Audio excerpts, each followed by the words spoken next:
You got questions, we've got answers. Just ask Kenan. Oh man, it is a warm one today and I've got a lot going on, but I still got time for you all out there, my friends. Thanks for following along here. Today's Ask Kamp Kenan question comes to us all the way from a guy named Marty. Hi Marty, how you doing? All right Marty, here's your question. All right, and remember, you guys can get your questions answered on Thursdays on my live show, or if you guys want to help support the channel, head on over to our Patreon at patreon.com/Kamp Kenan, and you can ask questions there, and I'll read them out here on the Ask Kamp Kenan show every Saturday on our channel. Now, here's what he asks. Hey Kenan, I've got 7 Rhino iguana and 4 Lewisii hybrids. Can you talk about how to reproduce them in detail? Housing, sex ratio, age. Well, I screwed this up. He wants to know how to reproduce them in detail. In other words, the age, the housing, sex ratio, and incubation. Thanks, Marty. All right, Marty. I'm going to try and help everybody out here now. We're going to talk about Rhino iguanas and Cuban iguanas because, to be perfectly honest, my Lewisii are small, and they are not. I've never reproduced Lewisii. So I really don't speak about what I don't really know. So let's get on in here and say hello to our Rhino iguanas. There's Petro. Hey Petro, how you doing, buddy? Petro is about 4.5 years old. Maybe closer to 5, to be perfectly honest. Usually Rhino and cyclura iguanas, like your Cuban rock iguanas, your Lewisii, the ones that I've worked with, the Cuban and the Rhino iguanas, tend to become sexually mature at age 3 if they are large enough. Okay? Now, at about 3 years of age, you should have an animal that's over 1 foot long, and you want to make sure that they are being fed a proper diet. Now, that diet is vegetarian in nature. Every once in a while, I've heard breeders give them a pinky or some animal matter, but that's every bit once in a while. I don't do that, never have. You know, although they will go after small crustaceans and things of that nature in the wild. So, offer it. If they eat it, don't make it a habit. It's truly only during breeding season, to be perfectly honest, for that extra protein to keep their strength up. Now, here's what's the deal. Also, since these animals reproduce at 3 years of age, they can in the wild if they're large enough. I would suggest not doing that. I'd wait till about 5 years old before you really started to reproduce them, because the stress you can put on a female who has egg follicles and winds up producing eggs that are fertilized can be a little too intense. I've actually had an older female that was never bred. She was a large animal. Her name was Azul. She became egg bound. I believe that was because she didn't like where to lay her eggs. Hey, what are you doing there, buddy? So you got to make sure that they have a place to lay eggs as well.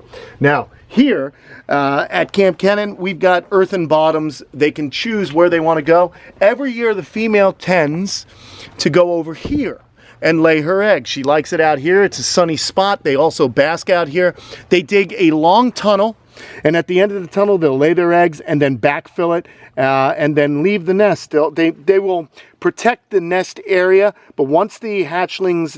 What are you doing? This is that crazy Greek tortoise. Once the hatchlings emerge, she may even eat them. So you got to make sure you get the eggs out, because here in Florida, we don't want to have any kind of fungus on the eggs and so on. We'll get to eggs in a little bit. Still kind of talking about our critters right now. Come on out, lady. Let's see if we can get our female out. Come on out there, Petra. If not, I'll just open that lid. But anyhow, you know, you want to make sure that you've got a good nesting area. You can make nest boxes out of a Rubbermaid bin by cutting a hole in it and keep the lid on it, and then fill it up with some sand. You know, a nice kind of a sand, but it has a little clay mixture to it. This creates a nice loamy, or rather humid sand that they would like. The females know what they like as far as creating a perfect environment for their babies to grow in. And look at this. This is one of the things that I love about Rhino iguanas and Cuban iguanas, all the rock iguanas. They're very, very tolerant of people. Petro is an amazing animal. You can really just see this beautiful face. And when I touch him, he just like allows me to do it. They raise up. Body language is very, very important with these animals. Right now, he's relaxed. This is a nice pose, but if he were agitated, he would be standing up on all fours. Watch this. All right, I want to show you something. See, he stands up, but he's okay because he's leaving this tail down.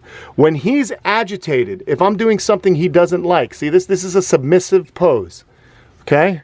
But if I were doing something he didn't like, he would be eyes open, and the tail would be up, ready to whip, or he could bite. And make no mistake, these guys, even though they are vegetarians, can absolutely give you a very, very bad bite.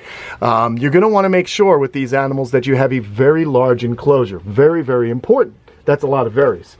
They are active, they like to move around. In here, you can see they have a lot of room to roam. They have a perch to climb on. Otherwise, they're terrestrial. We're gonna walk on out, and we're going to go look at Petra, and I want to show you the size of an adult female. They do continue to grow.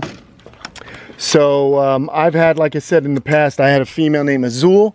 She was massive, but she died from being egg-bound, which was a horrible thing. She laid her eggs, but because she kept them in her body so long, unfortunately, they tore the insides of her, and her abdomen never recovered. Let's open this up. See if we could get our little gal out. Oh, where's she? Wait a second. Hold on, that's stressful. Where the heck is she? Oh gosh, she walked out. Oh my gosh, she walked out. Give me a heart attack. We'll go back in here and look at Petra. She walked out while I opened it, and I almost lost my lunch because I thought she had somehow escaped. Oh my God, I don't know what I'd do without her. She is so beautiful and friendly, and I love, love, love her. So here she is. She's a big girl. She's getting big, right? She's even shedding a little bit right here. I like to help them a little bit. But they're, again, this species, just so tolerant. I love them. Just a great little animal. Terrestrial reptile here. Now these guys, of course, are from the Dominican Republic and Haiti. Look at this. It's kind of funny how she gives a little waddle. But she lays about 7 to 8 eggs every single year. She lays them in late June, early July, which is a little bit later than the Cuban iguanas down here. We'll meet Guapo and Lola here in a moment. You guys know them from the show. So right now, she's looking for some food. Which I'm going to be feeding them very shortly after this video. In fact, you know what? We could talk a little bit about their diet. I'm going to go grab a little collard green, and we're going to put it in there while we're talking, and we can kind of watch them eat. So I went and I got some collard greens for these guys. I just remembered I had them. I love these Ask Kamp Kenans because, you know what? I can answer questions and get into detail on a bunch of other things, like feeding and so on, and we can really just see what the day-to-day is. So here's a bunch of collard greens. I tend to go to a restaurant wholesaler to get my produce. If you have a business, it's a way to really be able to afford or get the best possible price for these guys. So, for collard greens and other vegetation in their food. So let's go over here. Come here, lady. Look at this. I had thrown some weeds that I pulled up. Let's just knock this off. Come here. There we go. Just get some collards out there. Come here. Look at you. That's a girl. So basically, I'm giving them a collard green treat, but they'll eat yellow squash, collard green, romaine lettuce, Missouri tortoise diet, the Missouri low starch tortoise diet as well. They even make an iguana food that is just fine for them, but variety is key. These guys enjoy all this greens, and I want to continue to get them going. Now collards, as you know, are very high in vitamin D and other minerals and vitamins that these guys need. So it's definitely a good choice, but don't overfeed the collards. And the great thing is the tortoises like it too. So okay, so this gal right here has been giving me eggs for the past 2 years, excuse me. She was just about 3.5 when she started producing. Now I know I said don't do that, but she was already this size. She's growing at a nice clip. I don't really expect her to get too much larger, but she is doing very well, and I had no issues with her and Petro as far as the viability of the eggs. Actually, that's something we should talk about. The very first time you get eggs from your cyclura, if they're young, you could probably bet on most of them not being fertile. I think that the animal needs time to really grow in order to have fertile eggs. It's just something about the size, the health of the animal, very important. At least that's been my experience with these two here. So that's just something that I've noticed is every time I had a Cuban or Rhino iguana that it's their first time laying eggs, they have been infertile. Again, she was very young when she first had her eggs, but I've been getting viable offspring now for 2 years, and look forward to getting some again this year. So, all right, so there you go with the Rhino iguanas. Now let's walk on out, and I'll show you what's next as far as what to expect when you're breeding these guys. Just kind of a fun little video here, and I guess since I'm doing this, I can grab some more collards and bring them in for Guapo and Lola, who are over there. So let's do it. Let's get over there after I lock this up. Very simple locking mechanism, and then I'm gonna have to get my button gear because I don't want the produce to sit out in the sun and get wilted, so I got to get moving. We got a big load of produce to feed on out today, as you can see, but at least while I'm doing this, oh, the animals are getting fed. We're gonna go with a bunch for them as well. And you know what else? I'll go back also later and I'll give some yellow squash, but I'll show you just how good their jaws are. Now, normally I would slice up this yellow squash, but I wanted to show you just how good they are at ripping off food. So we're gonna go see our good friends, the Cuban iguanas, Guapo and Lola.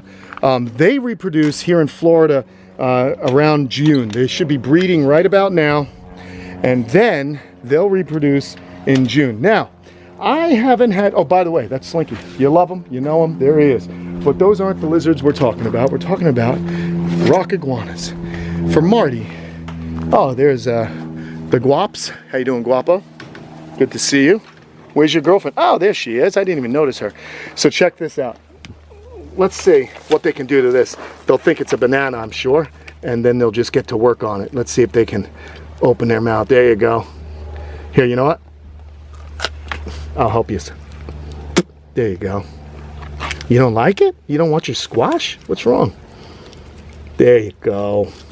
There you go. And the other cool thing is I've got some redfoot tortoises in here and some Chinese box turtles, and they should really get on that as well. So these guys love their Missouri. They're kind of picky eaters, but I'm gonna just go ahead and throw some of this down and they'll get to it. Now you can chop this up if it's a baby. You know, sometimes you can just rip this off of the stalk. You don't want them to eat too much of the stalks, and to be perfectly honest, most of the time they're eating the leaves. They're just kind of shredding them off. And here comes a redfoot I mentioned also. This was actually a redfoot that Paul Cafaro gave me a few months back that had the damaged shell, and you can see it's healing up nicely. So there's a little update on that guy as well. Chinese box turtle are going to eat some of this. They're not afraid of a little squash, are you? Go ahead there, kiddo. Have some squash. All right, you guys are just looking pretty chill. So I've had these lizards since August of 2004. They were tiny when they first came to me. I love them. And they are, in my opinion, one of the tamest types of lizards you can get. The rock iguanas, the Cuban rock iguanas, just a beautiful species. I love them dearly. Now, I have had babies from Lola in the past, but I think what's happened is she's bored with Guapo, so they really don't breed too much anymore, and that's fine with me. I don't care. You know, I'm not too worried about it. The way I could potentially get them to start breeding again is to separate them and then reintroduce them, but sometimes that can be very, very stressful. As they can have skirmishes and they can inflict damage on each other. So you have to be extremely careful, and you cannot leave them alone. You have to kind of chaperone the reintroduction, and you have to do that every day, or else things could just go downward in a downward spiral, and it wouldn't take long for Guapo to kill the female, which we definitely don't want to have happen because these two are just precious to me. So I'm more concerned about making sure that they're happy rather than if they're breeding. It's not the end of the world for me.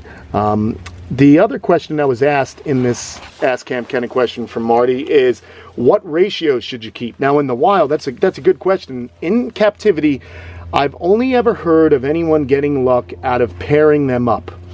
It's not like 1 to 4 females or 1 to 2 females. Each one of these lizards is territorial. Females are territorial towards other females. Males are territorial to females and males. In the wild, what would happen is a guy like this would have a territory, and in that territory, there would be a group of females and they would overlap. So I've not seen anyone in captivity that has a large enough area to properly keep these guys situated, to do that in more than a paired up scenario. So I would recommend separating all your animals into pairs. If you don't have a almost yard size enclosure, you're not going to have any luck keeping them together. They're just going to beat each other up. You can keep babies together, but eventually what's going to happen is they're going to get through you know, kind of a lizard puberty, and they're going to start defending territories, and they'll compete with each other, and if the male or female is more dominant, they'll wind up killing all the others. So very important, space is important, or raise them up as pairs if you want to get them to breed. If they stop breeding, do a separation for a couple days and reintroduce them. See how that goes. All right, now let's go look at a young rhino iguana that was a holdover from last year. It's an animal that I actually was produced by Petro and Petra, who are in there. And we're gonna go check it out right now. And basically what I do for the eggs, I don't have any eggs, so I really can't show you what I do, but I use those sim containers, because what I've found is the sim containers are really good for snake and for lizard eggs. They have a leathery shell, and their shells are very susceptible to fungus if they get wet. So the sim container keeps them off the substrate and actually keeps them you know, keeps them humid, but there's no moisture. You got to be very, very careful with the amount of moisture in the container. You want to burp the container and let a gas exchange happen. You don't want the droplets of humidity to drop on those eggs. Another thing that I learned from a friend, oh gosh, Rob Roy McGinnis from Glades Herp, a long time ago, told me he takes newspaper, moistens the newspaper, squeezes out all the water, and then lays that on top of the eggs. What will then happen is he knows if the eggs are humid or not. If it keeps just a pliability to that newspaper, if it gets crispy, he needs to moisten it again. And this guy is fast. So it's a very hot day, and this lizard is cranking. There's my little baby that I hatched out last year. We don't want this animal to get out because he would just cruise on out. So we're just going to film him right here, but you can see how big he's gotten. And he's going to hide, but he's a little bit of a Looney Tune. I need to get in there and grab him, but this little dude is for sale. I don't know if we're even making sense of all that movement of the camera. But I don't want to reach in and grab him right now, because if I do that, I don't want... Oh, let's see, he stopped moving for a second. There he goes. I just don't want to run the risk of him coming out. So I'm going to zoom in so you guys can get a nice shot of him. That's about, that lizard was produced, or he was hatched in October of 2018, and here he is now. He is just about, I don't know, with tail and everything, he's getting pretty close to about a foot, maybe 8 or 9 inches to be perfectly honest, maybe a little bit bigger than that, but very active. Once you grab him, he calms down. So that's it. Now to continue. I'm a little mellow today, I'm sorry. Sorry, Marty, this is a long, drawn-out episode because we have to learn. So basically, you also were asking about incubation. I keep the temperature at about 86 degrees for them. Anywhere between 82, 87 degrees is going to be okay to incubate those guys. I use my hot box incubators by Sea Serpents, and, well, it works out. So there you go. There is a little information about how you keep and breed rock iguanas. I know we didn't get too much into the Lewisii, which are over here. But again, this is a male and female.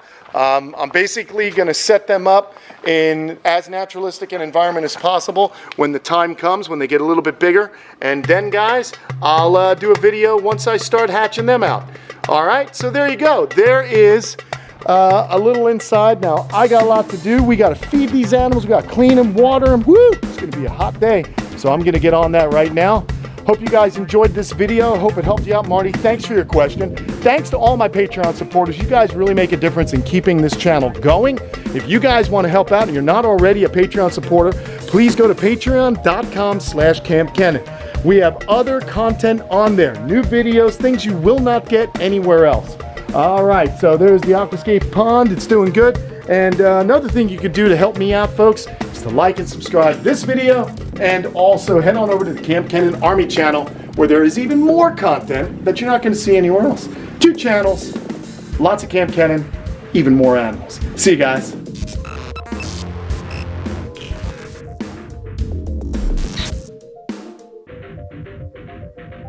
Greg's got a lot of fun stuff here. This is a boosted board. It's an electric skateboard.